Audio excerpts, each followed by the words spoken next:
So we're tapping in here at the live stream for this. This is live, real time. 156 pounds, 4 ounces. It's important to know The Destroyer Benn. that the fighters weighed in about 4 or 5 hours or so. So this is a ceremonial weigh-in, maybe longer. It's 2 p.m. Eastern Standard Time, April the 25th. The fight is tomorrow. They're going to be in the ring in about 30 hours or so. Taking his time on the scales there, Ben. Give or take. Posing for the photographs. He looks in absolutely sensational shape. Next on. Eubank Jr. is going to go on the scale. He missed weight by a shot, meaning a half of a liquor shot. 0.05, a half an ounce. He missed weight by. Middleweight champion with the IBO and the current IBO middleweight champion, Chris Eubank Jr. Maybe if he cut his beard, he could have made weight.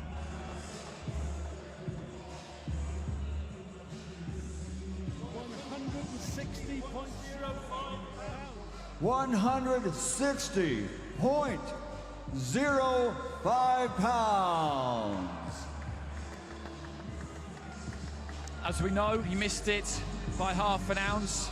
That was back at about Scheduled for 12 rounds of boxing 20. tonight. That happened, so he's had a little bit of time since then, and they both since then will have been replenishing, getting the fluids on board. That will have been more important for Chris than it would have been for Conor Harlan. He looked good on the scales there, I thought. He looks really good. He looks shredded. He looks like he's full up again. He looks in great shape there, and I'm happy to see that. Got to mute that. So, as you heard, he weighed in at 160.05. That means there was no more spit left, no more piss, no more of a little doo-doo pellet that he could have pooped out. And it makes you wonder. And by the way, he lost about what? 375 quid. That's British pounds. Something like that. I'm going to get you the number before we end the stream. I'm at the video. So it makes you wonder, could he have cut his beard? By the way, here's a weird fact. Eubank Jr. has a tattooed hairline. And Conor Benn's beard, he had done in Turkey. He couldn't grow a full beard, so he went to Turkey or somewhere and got it done.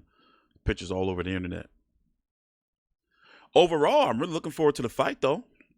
It's a good British card. Overall, globally, I would rate the card, as I said throughout the week, a B. For a British card, this should be an A minus, not an A plus. For a British card, because each fight is meaningful in some way. It has some type of storyline or meaning to it. The entire card. By the way, there is Rick Reno, former founder of Boxing Scene. Now he runs Ring Magazine. And basically, I guess you can say the main promoter of this event. With Matchroom and Boxer getting a fee. So after Conor Benn was talking all that shit, Eubank Jr. was talking all of that shit. Here, let's go take your time out. Like the video, subscribe, and TstreeT Controversy with Fight View 360. We're waiting to see. Oh, wait, let's listen to the post-weigh-in interview first. Okay. We're going to be here tomorrow after the fight. Over to Jamie Ward again in a few moments. I think he's with Conor Benn first. Conor Benn, what a stage the world awaits tomorrow night. Firstly, your reaction to everything that happened regarding Chris's weight this morning. I mean, it's an expensive price to pay, isn't it? But he's disciplined, so he should have made the weight. He's made this weight his whole career, he's expecting a little bit of sympathy, but he ain't got no sympathy around here. 156.4 for yourself. What was the thinking behind that and what that weight gives you tomorrow? 156 is a weight I felt comfortable at. I'm not a 160 fighter. I'm not a 154 fighter. I'm a 147 fighter. So for me, I'm just going to go in there and use my speed, explosiveness, my ferocity. It's the way I fight. For me, that's not a 160. What did you take from that final face-off? I don't really take much from it. I mean, I don't know if I'm supposed to look scared or intimidated or, you know, I'm neither. They got to I'm change and just say looking not forward to guilty. Saturday night, we're here now, and you know, I plan on giving the fans the fight they want. And in terms of the fans, in terms of the fight you think they want, tell the world what happens in the ring, Conor Benn, tomorrow night. You know what I'm there to do. Do you know what I mean? I'm there to get a job done, get in there and get a stoppage. I'm coming in there to take his head clean off.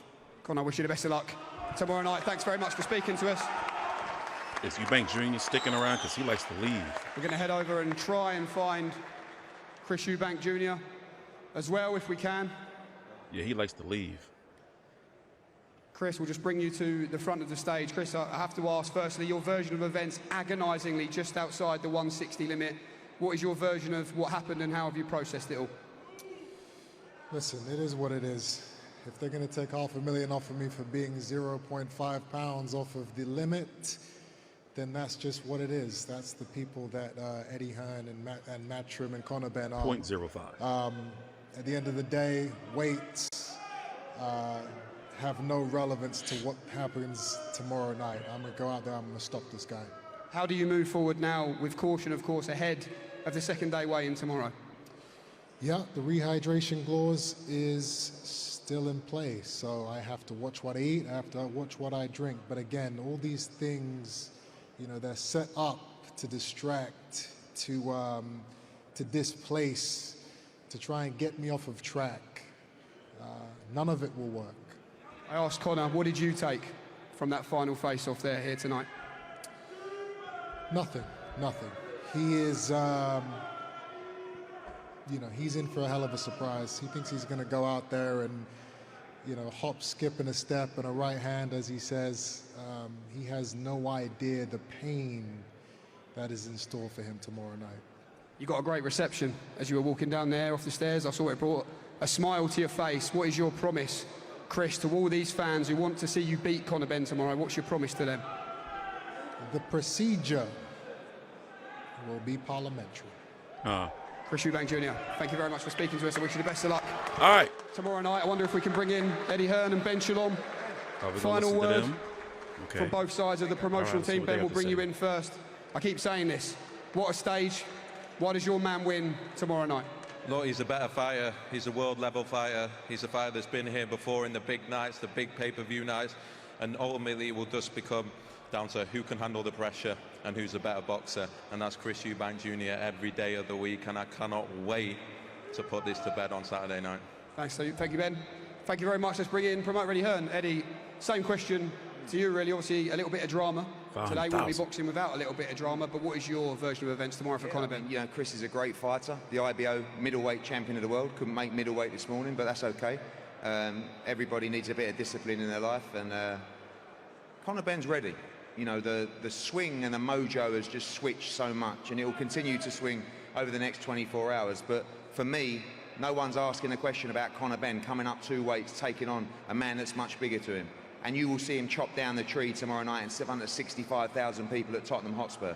His father will be there ring walking with him. This means so much to the family, the legacy, everything. I've never met a young man that wants to win so bad. Everything that he's been through over the last couple of years, God works in mysterious ways. Watch us get justice tomorrow night. Watch him take out Eubank. I thought 6 rounds. Conor says inside 2 rounds. We'll split the difference. Ben inside 4 rounds. Thank you, Eddie. The talking is over. Talking heavy. Okay. Let's take a jump cut. Take a time out. Like the video. Subscribe. We're going to talk about the fight. Talk about the weigh-in. Watch some clips. And talk about the undercard, which I'm actually, I've grown quite fond of over the last few days. We're going to be here tomorrow. I'm going to be covering actually every fight on the card. That's something I haven't done in a long time. And we're going to be streaming live about an hour after the card is over, around the post-fight press conference time. It's going to be my first stream that I've done in maybe close to a year. God knows how long. Thanks for watching. Please subscribe. We will be right back. One more opportunity for him to take some money out of his own pocket, and that's tomorrow morning, because there's the rehydration, the £10 rehydration. So what will happen with that is that tomorrow morning between 8 and 9, a board representative plus a member of Team Benn will go and see Eubank. He will weigh, and the same thing will happen vice versa. So they won't have to both get themselves to the same place and get on the scales and be surrounded by people like they were today. It's a different kind of vibe to it, but he has to make sure he stays within that 10 pounds or there will be further fines. So, all right, so let's talk. We're probably going to be here for a while. I actually feel good talking boxing again. I ain't going to lie. It's like the blood is pumping. So there's a 10-pound rehydration clause. Now, Chris Eubank Jr. has lost upwards to $600,000. So he paid the undercard fighters for the fight, the first fight against Benn, not going through because Benn failed the drug test. He then was fined $100,000 by the the British Boxing Border Control for smacking up Conor Benn in that incident at the press conference. And then he was fined, what was it, $375,000? I mean, 1,000 pounds or, well, look at this number. This is the number from Sky Sports. $500,000, $500,000. For not even an ounce, a half an ounce. For those who don't know, here's a shot glass. Here's a shot glass. And as you can see, that little tiny bit of fluid, maybe a little teeny bit more, little bit of tiny fluid. A little bit of tiny fluid. He ain't have enough piss, enough spit. He couldn't take a shit. And you wonder, like, well, could he cut his beard? Maybe that would have, I don't know. The beard looks pretty thick. Could that beard be enough to fit right here if he would have cut it off? So look, this is what he posted earlier from the weigh-in. Let me just play these clips. And then we're going to go look at a clip from the unofficial weigh-in. I meant the official weigh-in. This was a ceremonial. I think we should abolish ceremonial weigh-ins, by the way. Let me get that. This is him. I'm guessing he was up all night trying to cut this weight off. He was wrapped in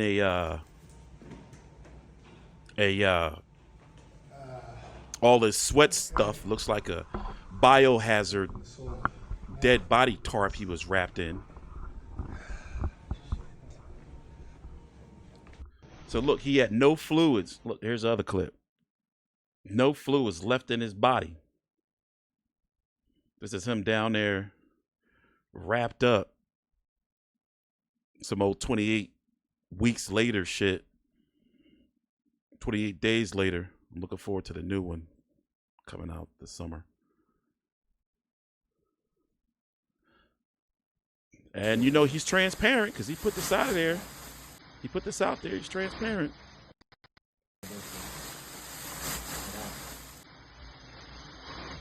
Oh, wow.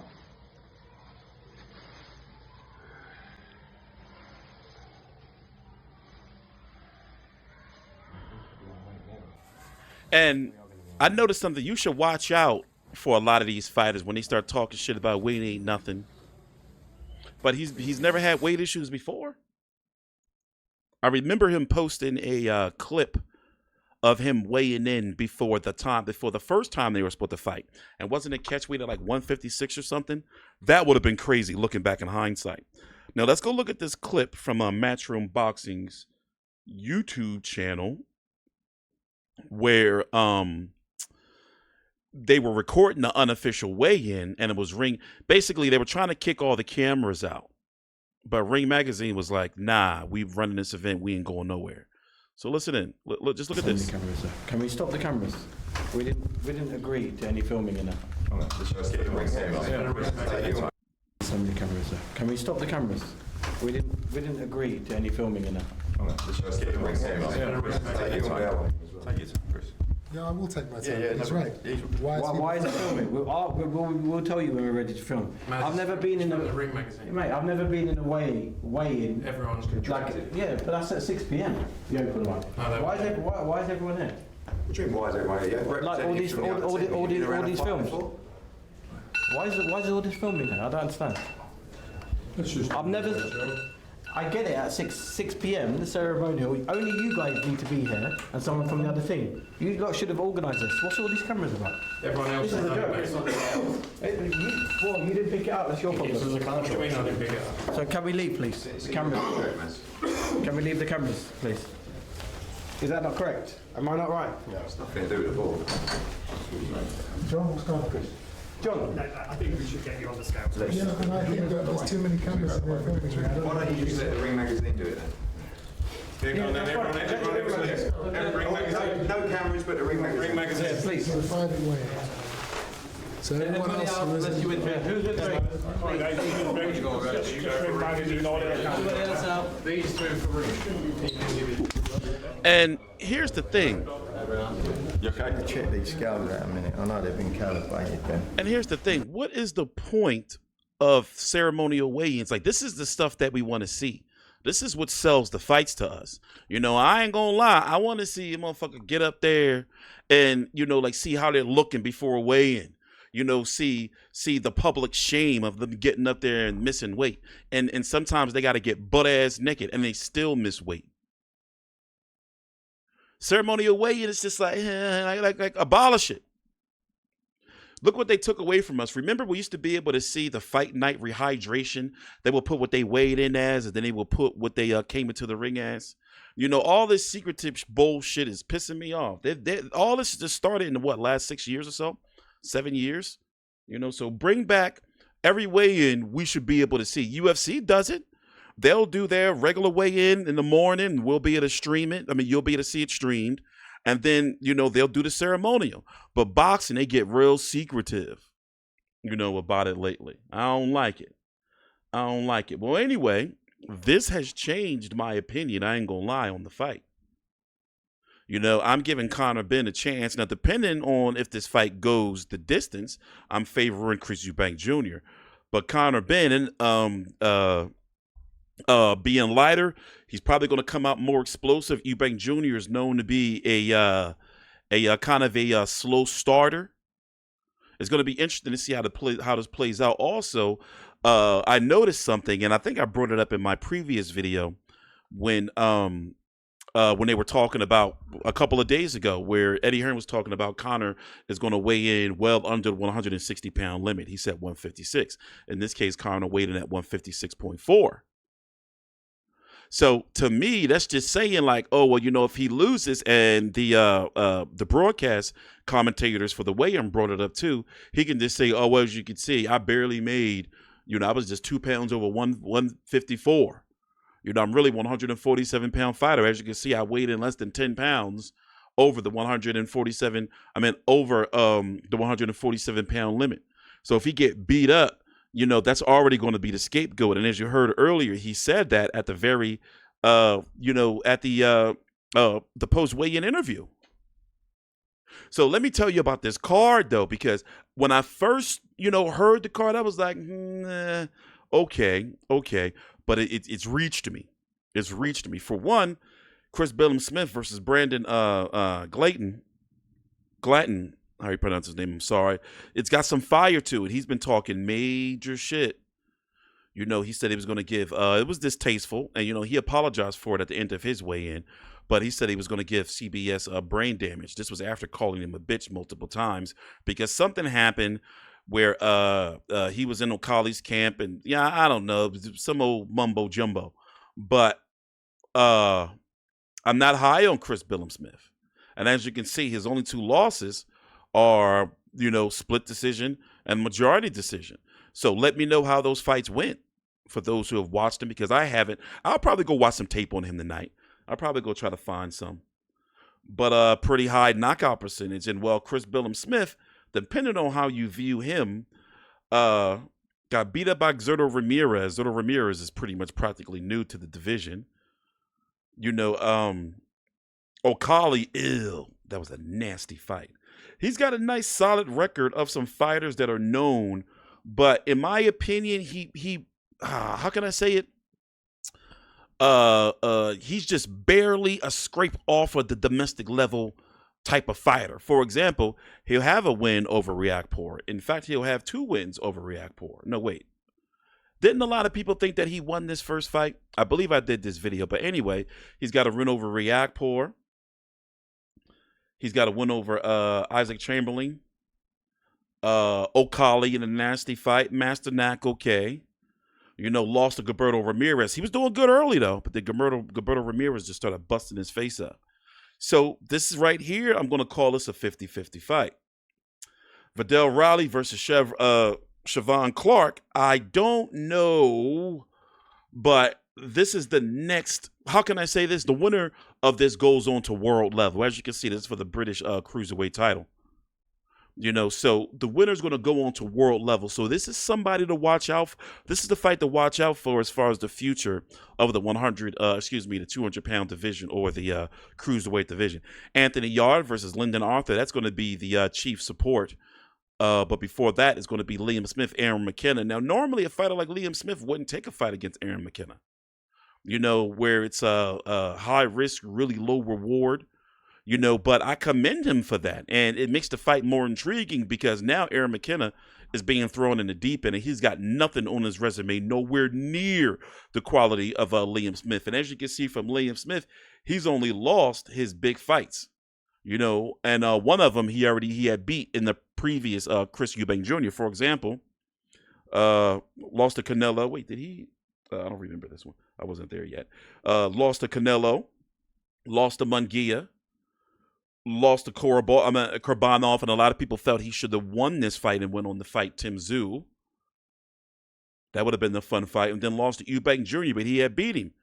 And, you know, he's not, how can I say, I don't see him as being a war-torn, beat-up type of fighter. You know, I see him as being a fighter that still got something left. I don't see Liam Smith as being done. But let's see how he looks tomorrow night. In fact, how old is Liam? He's got to be 35 now, right? 36, 35, 36. Yeah, so he's there now. He's there. This is his last run. Who else?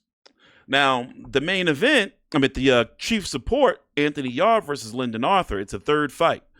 I can understand what Anthony Yarde is saying on why he lost the first fight. It was COVID. He had lost his father and family members. Okay, I get that. You know, won the second fight. But now the third fight. In fact, what has Lyndon Arthur done since then?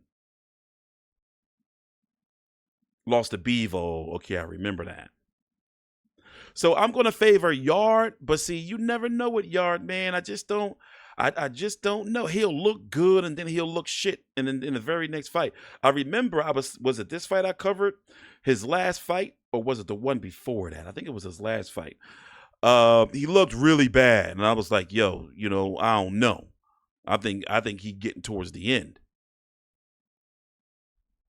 But we'll see how this goes tomorrow night. So overall, as I said, for a British card, the fact that all of these fights mean something, I can give this an A. You know, I think this is an A British card, not an A minus, not an A plus, but just an A. Over here in the States, I can give it a B. You know, just globally a B, because a lot of these fighters don't have any world like recognition. What is this that I get on my phone? But with that being said, I'm TstreeT Controversy with Fight View 360. So here's my prediction. You know what? I can't do it. I'm starting to get that itch to think that Ben can do it. I'm starting to think that he can do it, but we'll see tomorrow night. I got Liam Smith. I got Anthony Yarde. I got Clark, and I got Glayton to win.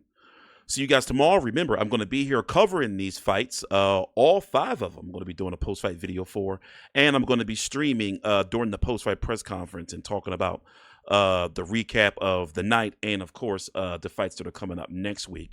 The mega weekend we got with Ryan Garcia, Rolly Romero, Devin Haney, Jose Ramirez, Teofimo Lopez, Arnold Barboza, Canelo versus William Skull, Bottle Jack versus Noel McGallion, Jaime Munguia versus Bruno Saraz 2. You got Inoue returning. So, yeah, it's going to be a busy weekend next weekend. Thanks for watching. Please subscribe to TstreeT Controversy with Fight View 360. And you can follow me on Twitter here. The links to my social media are right down below in the description box.